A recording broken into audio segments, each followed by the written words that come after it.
Hello, auto buyers! I'm back. My name is Boom Gonzalez, and we are doing another episode of CarFit. It's a segment, all part of our YouTube page, so Autobuyers Philippines. Now, what we have right now is the all-new Toyota Rush. Now, bago tayo magsimula, I would just like to remind you that actually, if you've been checking our YouTube page, and don't forget to subscribe, by the way, we already have a review. A technical review of the all-new Toyota Rush with our buddy AG Puyat. So pagdating sa exterior, interior, the ride, the drive, all the numbers and specs, and all the details, it's already there, and you can check out his review of the all-new Toyota Rush. My job for Autobuyers Philippines and for all our viewers is to actually share my experience with the car and to answer the question every time we post the question, does this vehicle that we're testing and driving and experiencing fit your lifestyle? For those still who love and look for the numbers and the specs of the all-new Toyota Rush, well, we have that. Check it out.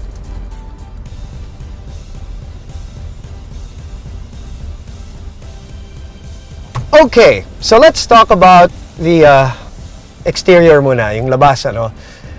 Well, I'll tell you, it doesn't look utilitarian at all. It's stylish, it's sporty looking pa nga. It's got a nice height. Ang ganda nung tindig niya, in my opinion.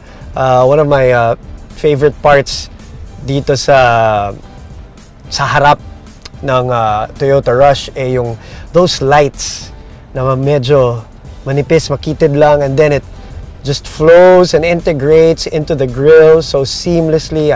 I really love that part. I think it's smartly done. Then yung gilid has this line that kind of parang connotes a flow, a rush maybe. Smart, ano? All the way to the tail lights. And then the likod, yung likod I think yun ang sinasabi ng mga tao na mukha siyang baby Fortuner. Dahil yung likod yun nga, it does look like it. It does take parang cues from the Fortuner, tawag nila baby Fortuner. May mga nagsasabi parang pinsan ng RAV4.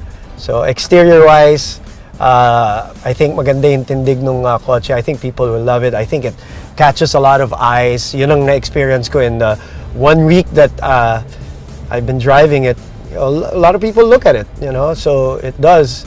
It is a head turner for a small SUV. This is what it is. The all-new Rush is a small SUV, a 7-seater. So let's talk about the interiors. A nice entertainment or infotainment system, very easy to figure out, very easy to navigate, nothing complicated about it. Inside, there's a lot of hard plastics, but they look like high-grade hard plastics. You know, even itong touch na to, this little cream, parang leather-looking, may konting stitching effect na hard plastic leather, if you may call it plastic leather. I think it's a good touch. Gives a little bit of a modern look, a little bit of a stylish look in the inside. You've got your controls in your steering wheel, you've got your gauges, you've got everything in it, and it's very easy to use, and I'll get to that in a bit. Inside, like I said, 7-seater. Realistically, para sa akin, those 2 seats at the back, baga bata na lang, kids, only the kids will probably be able to get in to that spot.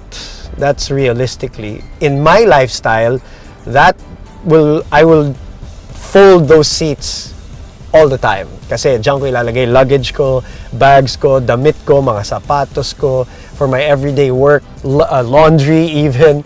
I'm gonna stash it all over there, and all the sports equipment na dala-dala mo, tangan-tangan mo, I'm gonna put it all there. So that is with me, realistically. But if you have kids, yes, kasya naman sila dun sa likod. But within here, a lot of space. You don't feel cramped at all, whether it's leg space or head space.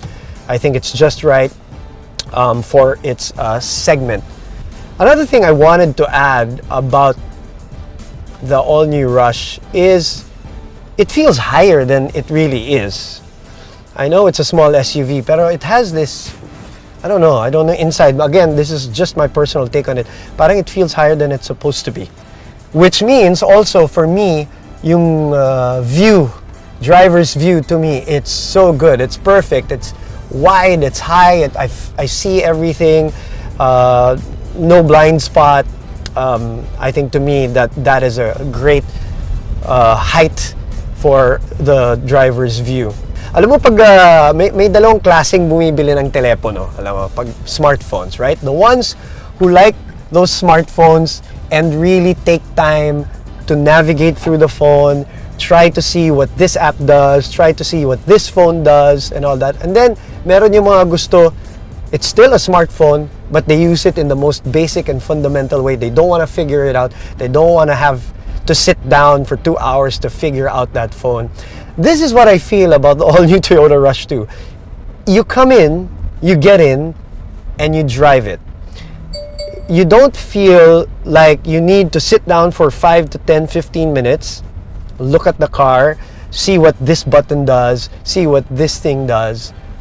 You're ready to go. And even the way it drives, the way I feel when I'm driving, it's like you're not trying to figure it out constantly in the first 5 to 10 minutes of driving. Sa music business, tawag namin dyan parang plug and play. You just plug and play. You get in and you drive. And then you experience, and then you figure it out along the way. And there's not much really to figure out. Not to say that it is a very basic car. No, it's not. It's got, everything that you need fundamentally. It's got the engine start-stop. It's got your side mirror controls, your panel controls, your steering wheel controls, and air condition here and there at the back. You've got 13 cup holders, which is great, lalo na sa mga biyahe for the barkada. You've got 3 12-volt sockets here at the back, and then further down where the kids could be playing with their, whatever, their pads or their tabs or their phones to keep them preoccupied pag bumabiyahe kayo out of town, which is again a great car to use for that purpose. Now, anybody who's going to buy or who wants to buy a Toyota Rush is not looking for speed. Is not looking for power. Hindi yan ang hinahanap mo. This is not the point of the car. It's a great city driving car. It's a great urban dweller vehicle for people like me who drive around a lot from work spot to work spot. It's perfect. It's maneuverable, it's nimble, it's easy to drive, not complicated, it's comfortable. You don't look for power, you don't look for speed in this car. It is a 4-speed with a 1.5 engine. First of all, kung naghahanap ka ng una mong SUV, you've never owned an SUV, you may be coming from a small car, a sedan, and you want to upgrade, this might be a perfect car for you. Your introduction to the SUV segment. So it's a small SUV, so might be good for you. Ito yung intro mo, no? Secondly, if you're single and you're constantly on the go, you're working, you're all over, you need space, you need, just to throw stuff dun sa likod, you've got enough of that space here, the all-new Toyota Rush. Maybe newlyweds, maybe if you're starting a family, or meron ka ng maliit na pamilya, again, you have enough space for the all-new Toyota Rush. Uy, teka, parang si Dindin Moreno yun, no? Yun, no? Parokya ni Edgar, oh! Yes! Habulin ko kaya, magpa-picture muna ako.